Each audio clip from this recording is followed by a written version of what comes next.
بعض احادیث میں ہے وَإِنْ كَانَتْ مُتَكَلَّمَ عِنْدَ الْبَعْضِ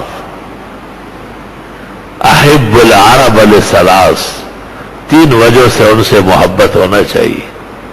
لأنی عربی، پیغمبر کہتے میں عربی النسل ہوں، والقرآن عربی، قرآن عربی میں ہے، ولسان اہل الجنت عربی، اور جنتیوں کی زبان بھی عربی ہوگی. جب یہ جنت جائیں گے تو وہاں خود بخود عربی بولنا شروع ہو جائے گا. اللہ اللہ، احب العرب لثلاث، اور من احب العرب فقد احبنی، جو عربوں سے محبت کرے وہ مجھ سے محبت کرتا ہے. ومن ابغض العرب فقد ابغضنی، جو عربوں کو برا بلا کہے وہ مجھے برا بلا کہہ رہا ہے. ان کو شرم و حیا ہونا چاہیے.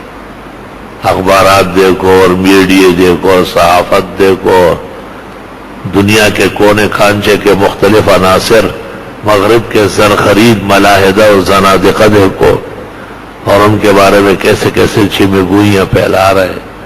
اللہ تعالیٰ ان کے شر سے اسلام کو بھی بچائے، مسلمانوں کو بھی بچائے، اور ہمارے عرب بھائیوں کو بھی محفوظ فرمائے.